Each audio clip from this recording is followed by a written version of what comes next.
Dear students, సాంఖ్యక శాస్త్రం 10వ తరగతి పార్ట్ 7.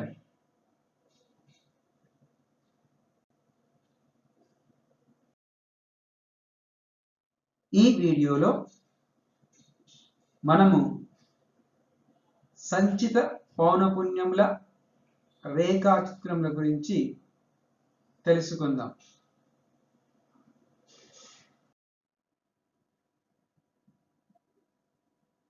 సంచిత పౌనపున్యముల రేఖాచిత్రములు సాంఖ్యక శాస్త్రంలో మనకు రేఖాచిత్రాల ప్రాధాన్యత చాలా ఉంటుంది. ఒక దత్తాంశాన్ని మనము సమగ్రంగా, సులభంగా, త్వరగా అర్థం చేసుకోవాలంటే ఈ రేఖాచిత్రంలో చాలా చక్కగా ఉపయోగపడతాయి.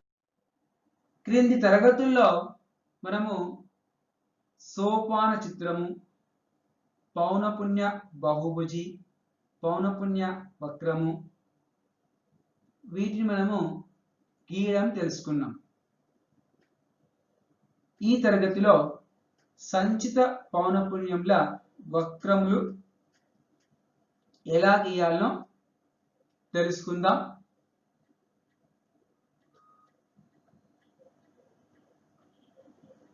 రేఖాచిత్రములు దత్తాంశాన్ని సమగ్రంగా, శీఘ్రంగా అర్థం చేసుకోవడానికి ఉపయోగపడతాయి. మరి సంచిత పౌనపున్య వక్రం అంటే ఏంటి?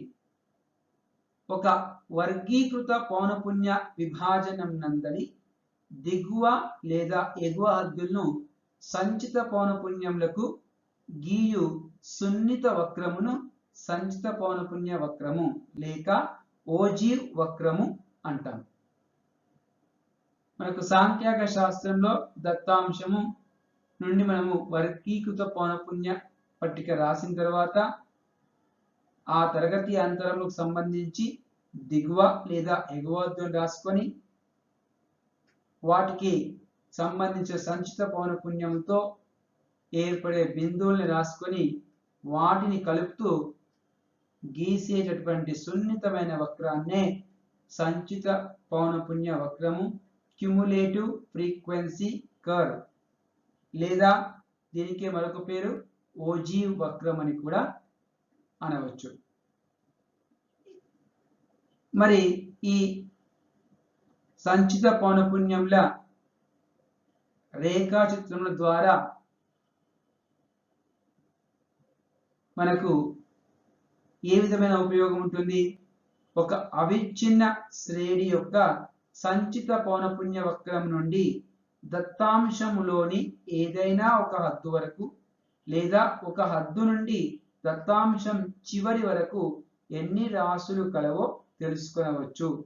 మనం ఈ వక్రం గీయడం ద్వారా దత్తాంశంలో ఏదైనా ఒక హద్దు వరకు, ఏదైనా ఒక పాయింట్ వరకు మనకి ఎన్ని రాశులు తెలుసుకోవచ్చు, లేదా ఒక పర్టికులర్ హద్దు నుంచి చివరి దాకా ఎన్ని ఉన్నాయో కూడా తెలుసుకోవచ్చు.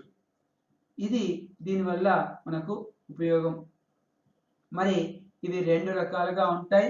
ఒకటి ఆరోహణ సంచిత పౌనపున్య వక్రము లేదా దీని పేరు ఓజీవ్ వక్రం అని ఇంతకుముందే అనుకున్నాం కదా. ఇక రెండవది అవరోహణ సంచిత పౌనపున్య వక్రము లేక ఓజీవ్ వక్రము. ఓజీ అనే ఫ్రెంచి పదము ఓజీవ్ అనే ఫ్రెంచ్ పదం నుండి మనకు ఓజీవ్ అనే పదము వచ్చింది. ఈ ఓజీ అంటే ఏమీ లేదు, పుటాకార వక్రంగా మొదలై కుంభాకార వక్రంగా అంతమయ్యేటువంటి ఆకారము. దాదాపు అంటే ఎస్ లాగా ఉంటుంది. ఇది 14-15 శతాబ్దంలో గోతిక్ పద్ధతి నిర్మాణాల్లో ఉపయోగించినటువంటి ఒక ప్రముఖమైన ఆకారం.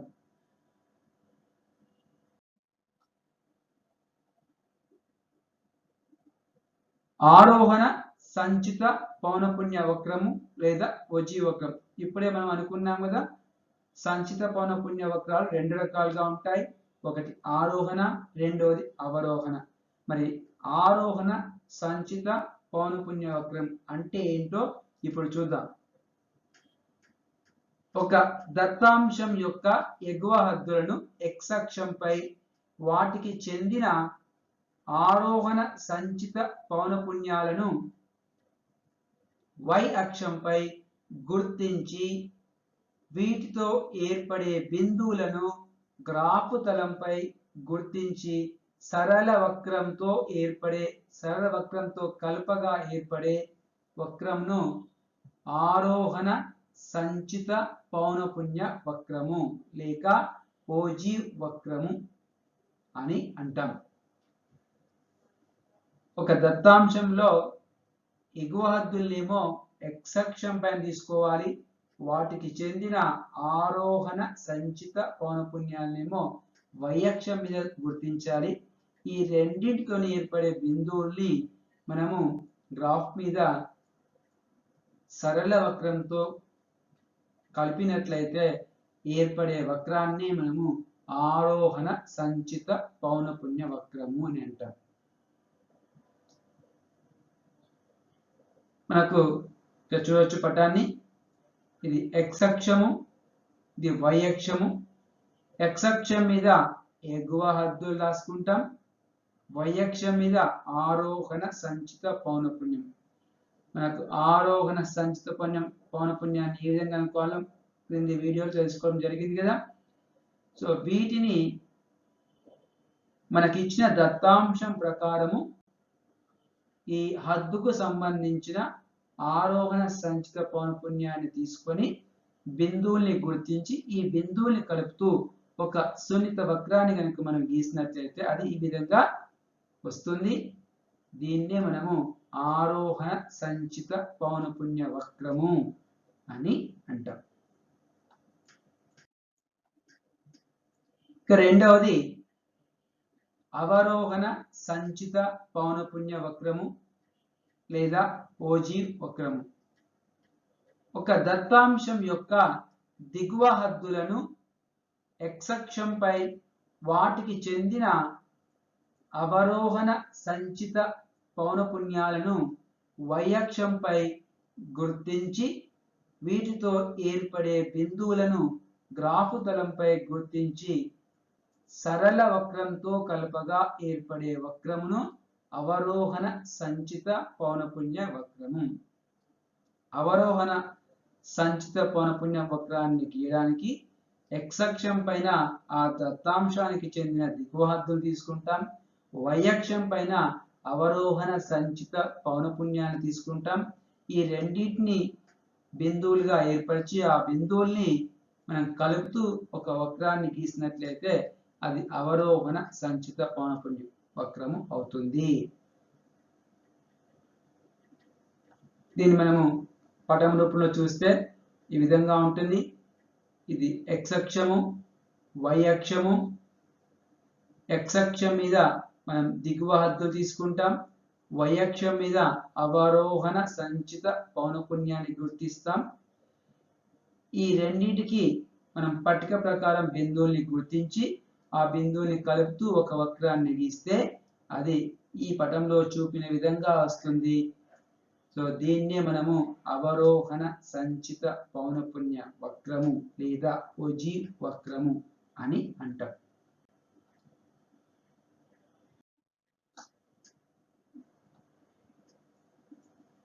ఓజీవ్ వక్రాన్ని మనము మధ్యగతం కనుక్కోవడానికి ఉపయోగిస్తాం, మీడియన్. సో మరి ఈ ఓజీవ్ వక్రం నుంచి ఏ విధంగా మధ్యగతాన్ని కనుగొంటామో మనము పటము రూపంలో మీకు వివరించే ప్రయత్నం చేస్తా. ఓజీవ్ వక్రం నుండి ఒక దత్తాంశం యొక్క మధ్యగతం కనుగొనడానికి రెండు పద్ధతులను ఉపయోగిస్తాం. ఒకటి ఆరోహణ లేక అవరోహణ సంచిత పౌనపున్య వక్రం యొక్క y అక్షంపై మొదట n/2వ రాశిని సూచించే బిందువును గుర్తించాలి. ఈ బిందువు నుండి x అక్షానికి సమాంతరంగా ఒక రేఖ గీచి అది వక్రాన్ని ఖండించే బిందువును గుర్తించాలి. ఈ బిందువు నుండి x అక్షం మీదకు ఒక లంబం గీచినచో ఆ లంబ పాదమే ఆ దత్తాంశం యొక్క మధ్యగతంను సూచిస్తుంది. Very simple.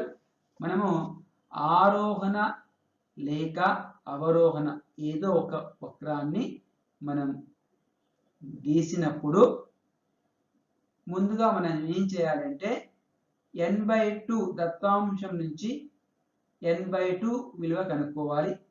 n/2 అంటే పౌనఃపున్యాల మొత్తం బై 2.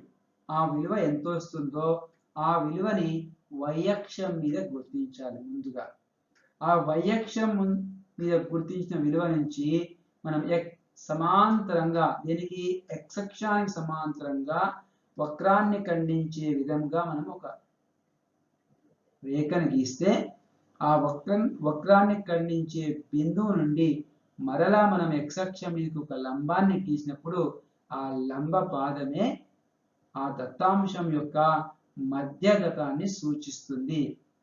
మనం ఈ విషయాన్ని ఇదంతా ఇప్పుడు మనం పారాగ్రాఫ్ చదివాం కదా, దీన్ని మనము పటం చూస్తే వెరీ సింపుల్ గా అర్థమైపోతుంది. చూడండి ఒకసారి.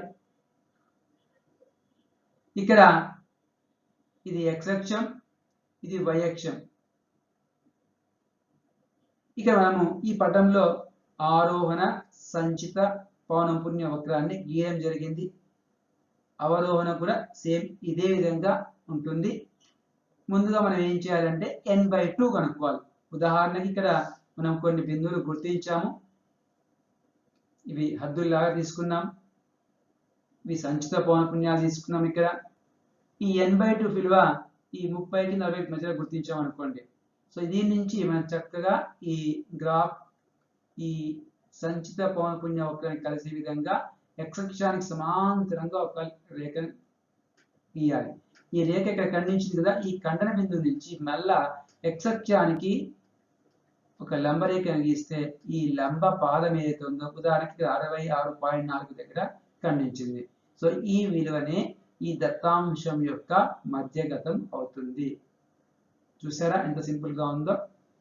సో ఇక మరి ఇంకొక పద్ధతి కూడా ఉంది, అదే విధంగా ఉందో చూద్దాం. ఓజీ వక్రం నుండి మధ్యగతం కనుక్కోవడానికి మనం ఉపయోగించే రెండవ పద్ధతి ఏంటో ఇప్పుడు చూద్దాం.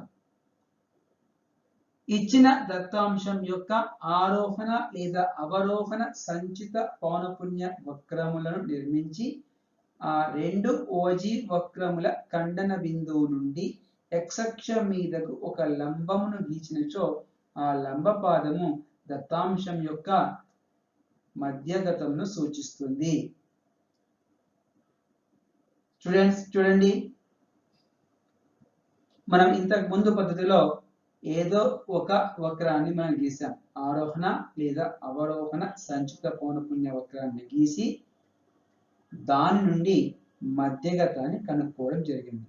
సో ఈ పద్ధతిలో రెండు వక్రాలను గీయాలి. ఆరోహణ మరియు అవరోహణ సంచిత పౌనఃపున్య వక్రాలు రెండింటినీ గీచి వాటి ఖండన బిందువు నుంచి మనము x అక్షానికి ఒక లంబాన్ని గీస్తే ఆ లంబ పాదమే ఆ దత్తాంశం యొక్క మధ్యగతాన్ని సూచిస్తుంది. దీన్ని మనము ఒక పటం రూపంలో ఇప్పుడు చూద్దాం. ఇక్కడ చూడండి, ఇక్కడ మనకు ఇది x అక్షము, ఇది y అక్షము. x అక్షం మీద ఎగువ లేదా దిగువ హద్దులు, y అక్షం మీద ఆరోహణ లేదా అవరోహణ సంచిత పౌనఃపున్యాలు. ఎందుకు అంటే ఇక్కడ మనము ఒకే పటంలో రెండు రేఖా చిత్రాలు అంటే రెండు వక్రాలు మనం గీస్తాం కాబట్టి ఇక్కడ ఒకటి రాసాం, మనము రెండు రాసుకోవచ్చు. ఇక ఇది మనకు ఆరోహణ సంచిత పౌనఃపున్య వక్రం. ఇక్కడ నుంచి వచ్చినటువంటి అవరోహణ సంచిత పౌనఃపున్య వక్రం. ఈ రెండు ఒక చోట ఖండించుకున్నాయి కదా. ఈ ఖండన బిందువు నుంచి మనం ఏం చేయాలంటే x అక్షానికి ఒక లంబ రేఖను గీయాలి. సో ఈ బిందువు ఎక్కడైతే ఖండించుకుందో అది లంబ పాదం అవుతుంది. ఆ బిందువే ఇచ్చిన దత్తాంశం యొక్క మధ్యగతం అవుతుంది. సో ఈ ఉదాహరణ లెక్కలో 66.4 దగ్గర ఈ లంబరేఖ x అక్షాన్ని ఖండించింది. సో ఈ విలువ ఏమవుతుందంటే ఈ దత్తాంశం యొక్క మధ్యగతము అవుతుంది. సో ఈ విధంగా మనము OG వక్రాల నుండి మధ్యగతాన్ని కనుక్కోవచ్చు. మనకు పాఠ్యపుస్తకంలో ఒక ఉదాహరణ లెక్క ఇచ్చారు. ఆ ఉదాహరణ లెక్కని తీసుకొని వాటికి సంచిత పౌనపున్య వక్రాన్ని గీద్దాం. సంగారెడ్డి ప్రాంతంలో 30 అంగళ్ళ యొక్క సంవత్సర ఆదాయములు ఈ క్రింది పట్టిక రూపంలో ఇవ్వబడ్డాయి. లాభం అంగళ్ళ సంఖ్య 5 కన్నా ఎక్కువ లేక సమానం, 10 కన్నా ఎక్కువ లేక సమానం, 15 కన్నా ఎక్కువ లేక సమానం, ఈ విధంగా ఇచ్చారు. అంటే ఇవి లక్షల రూపాయల్లో ఇచ్చారు. అదేవిధంగా అంగళ్ళ సంఖ్య ఇచ్చారు 30, 28, 16, 14, 10, 7, 3 అని. సో ఈ దత్తాంశానికి పై దత్తాంశానికి 2 OG వక్రాలు గీయండి, అందు నుండి లాభముల మధ్యగతం కనుగొనండి అని ఇచ్చారు. దీనికి 2 వక్రాలు గీసి దాని నుంచి మనము మధ్యగతాన్ని కనుక్కోవాలి. ఆ మధ్యగతం దేన్ని సూచిస్తుంది? లాభాన్ని సూచిస్తుంది. లాభాల మధ్యగతం కనుక్కోండి. సో చూద్దాం మరి ఏ విధంగా చేయాలో.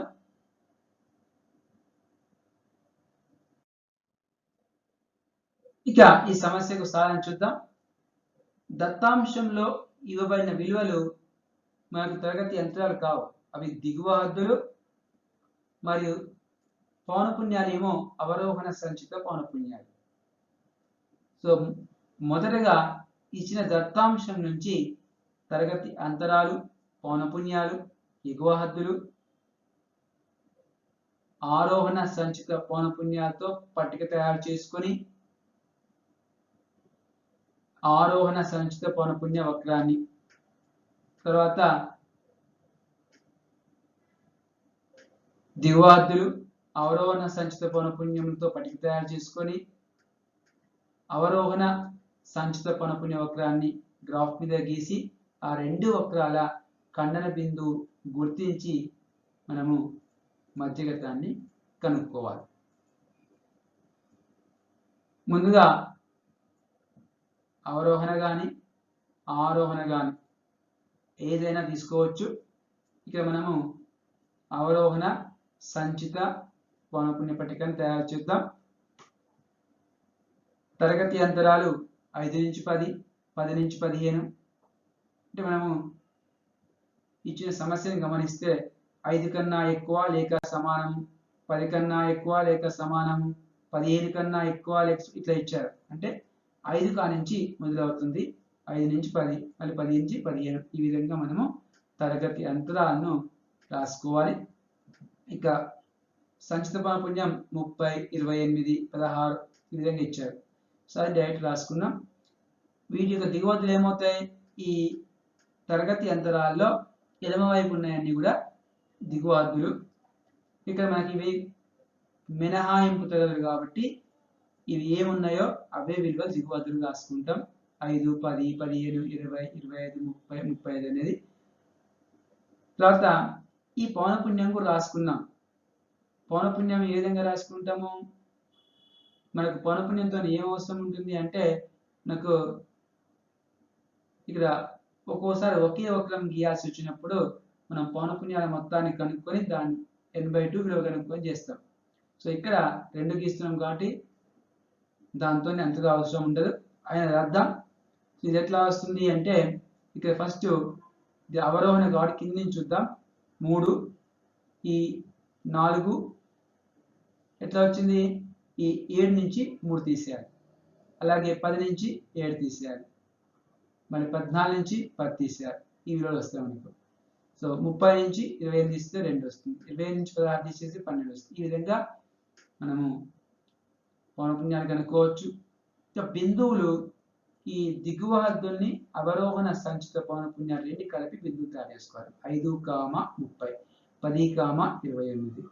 15, 16. So this is very important.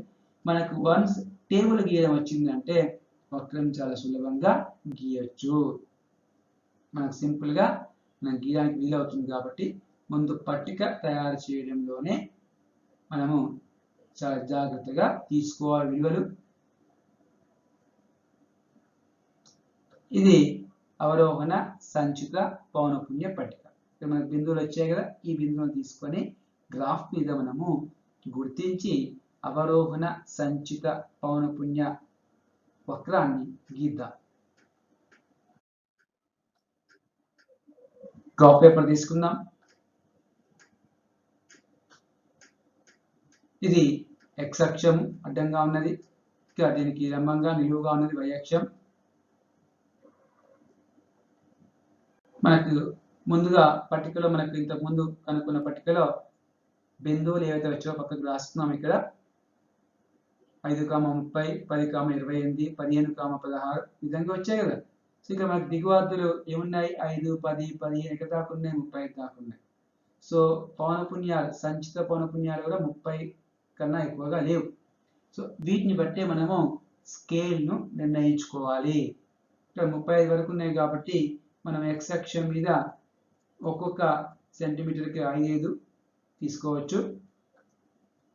స్కేల్ని 1 centimetre = 5 యూనిట్లు. y అక్షం మీద 30 వరకే ఉన్నాయి కాబట్టి మనకు 5 యూనిట్లు తీసుకుందాం. తీసుకొనిక మనము బిందువులు గుర్తిద్దాం. 5, 10, 15 ఇవన్నీ దిగువ. అలాగే ఈ పక్క మనకు అవరోహణ సంచిత పౌనఃపున్యాల కొరకు మనకు 5, 10, 15 గుర్తించవచ్చు. ఇక్కడ ఉన్నటువంటి విలువని బట్టే మనం ఈ స్కేల్ నిర్ణయించుకొని గీయాల్సి ఉంటుంది. ఇక ఈ బిందువుని గుర్తిద్దాం, ఒక్కొక్కదాన్ని గుర్తిద్దాం గ్రాఫ్ మీద. 5, 30. ఈ 5వ లైన్ 5 దగ్గర నుంచి చక్కగా ఎక్కడి దాకా వెళ్ళాలి? 30 దాకా వెళ్ళాలి. సో ఇక్కడ చూడండి 30 పెట్టేసాం. 30 పెడితే ఈ బిందువులు అర్థం 5, 30. అలాగే 10 నుంచి 28 వరకు, 15 నుంచి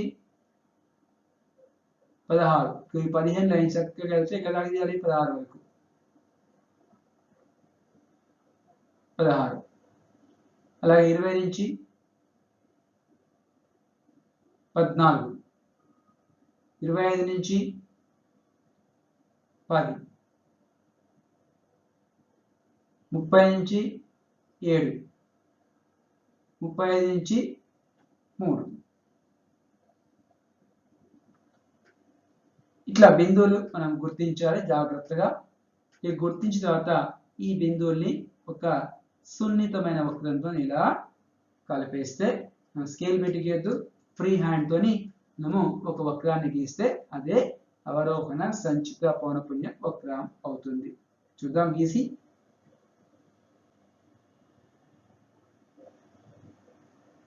ఓకే, సో ఇది అవరోహణ సంచిత పౌనఃపున్య వక్రం మనకు వచ్చేసింది. మరి మనకి ఇంకొక వక్రం కూడా గీయాలి, ఆరోహణ సంచిత పౌనఃపున్య వక్రం. దానికోసం మనం ఏం చేయాలి? ఆరోహణ సంచిత పౌనఃపున్య పట్టికని తయారు చేసుకోవాలి ముందుగా. సో చూద్దాం. ఆరోహణ సంచిత పౌనఃపున్య పట్టిక. తరగతి యంత్రాలు ఇవి మారవు, అవే పౌనఃపున్యాలు అవే. ఇక్కడ ఎగువ హద్దులు రాసుకోవాలి. ఇంతకుముందు మనం తీసుకుంది దిగువ హద్దులు, ఇక్కడ ఎగువ హద్దులు. సో ఎగువ హద్దులు అంటే తరగతి యంత్రాలలో కుడివైపు ఉన్నటువంటివి ఎగువ హద్దులు అవుతాయి. 10, 15, 20, 25, 30, 35, 40 ఇది ఎగువ హద్దులు. ఆరోహణ సంచిత పౌనఃపున్యం మనం ఇంతకు ముందు వీడియోలో కూడా నేర్చుకున్నాం. ఆరోహణ సంచిత పౌనఃపున్యాన్ని ఏ విధంగా కనుక్కుంటాము?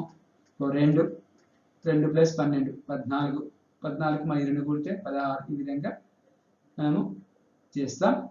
ఇక ఈ ఎగువ హద్దులు ఆరోహణ సంచిత పౌనఃపున్యాన్ని కలిపి బిందువులు తయారు చేస్తే మనకు 10, 2, 15, 14, 20, 16 ఈ విధంగా మనకు బిందువులు వచ్చినాయి. ఈ బిందువులన్నింటినీ గ్రాఫ్ మీద మనం గుర్తిస్తే మనకు ఆరోహణ సంచిత పౌనఃపున్య వక్రాన్ని గీయవచ్చు. ఆరోహణ సంచిత పౌనఃపున్య పట్టిక మనము తయారు చేసుకున్నాం కదా. ఇప్పుడు దానిలో వచ్చిన బిందువుల్ని మన గ్రాఫ్ పేపర్ మీద గుర్తించి ఆరోహణ సంచిత పౌనఃపున్య వక్రాన్ని గీద్దాం. దీనికోసం మనం ముందుగా గ్రాఫ్ ని తీసుకుందాం. ఇక్కడ నేను కొత్త గ్రాఫ్ తీసుకోవట్లేదు. ఇంతకుముందు మనము అవరోహణ సంచిత పౌనఃపున్య వక్రాన్ని గీసినటువంటి గ్రాఫ్ నే తీసుకుంటున్నాను. ఎందుకంటే మనకు మధ్యగతం కనుక్కోవాలంటే ఆ రెండు వక్రాలు ఖండించుకున్నటువంటి బిందువు తెలవాలి కాబట్టి మనము అదే గ్రాఫ్ లో ఈ వక్రాన్ని కూడా గీద్దాం. ముందుగా మనకు పట్టిక ద్వారా వచ్చినటువంటి బిందువుల్ని రాద్దాం. ఇక్కడ మీరు చూడండి 10, 2, 15, 14, 20, 16, 25, 20, 30, 23, 35, 27, 40, 30 ఇవి మనకు వచ్చినటువంటి బిందువులు. వీటిని మనం గ్రాఫ్ పేపర్ మీద గుర్తించి వాటిని కలుపుతూ మనకు ఆరోహణ సంచిత పౌనఃపున్య వక్రాన్ని గీయవలసి ఉంటుంది. చూద్దాం, ఒక్కొక్క పాయింట్ ని మనం ఇక్కడ గుర్తిద్దాం. ముందుగా 10, 2 ఈ 10 x అక్షం మీద 2 y అక్షం మీద చూసుకోవాలి. మీరు ఇక్కడ చూడండి 10, 2 బిందువు, ఇక 15, 14, 20, 16, 25, 20, 30, 23, 35, 27, 40, 30 ఇవి మనం బిందువుల్ని గుర్తించాం. వీటిని ఒక సున్నిత వక్రంతో కలుపుదాం. సో ఇది మనకు ఆరోహణ సంచిత పౌనఃపున్య వక్రం అవుతుంది. ఇప్పుడు మీరు గమనించవచ్చు, ఆరోహణ సంచిత పౌనఃపున్య వక్రము, అవరోహణ సంచిత పౌనఃపున్య వక్రము రెండు కూడా ఒక చోట ఖండించుకున్నాయి. ఆ ఖండన బిందువు నుండి మనము x అక్షానికి ఒక లంబరేఖను గీసినట్లయితే ఆ లంబ పాదమే మనకు మధ్యగతాన్ని సూచిస్తుంది. మరి గీద్దామా? సో ఇది ఖండన బిందువు నుంచి x అక్షానికి గీసినటువంటి రేఖ. ఇది మనకు 15, 20 మధ్యలో దీనికి ఖండించింది. సో ఈ బిందువు దగ్గర ఈ విలువ 17.5 ఉంటుంది. సో అది మనకు మధ్యగతం అవుతుంది. సో ఈ విధంగా మనము సంచిత పౌనఃపున్య వక్రాల ద్వారా మధ్యగతాన్ని, మీడియాన్ని మనము కనుక్కోవచ్చు. నెక్స్ట్ క్లాస్ లో మనము ఈ గ్రాఫ్ సంబంధించి 14.4 అభ్యాసంలో సమస్యలు ఇవ్వడం జరిగింది. వాటిని సాధిద్దాం.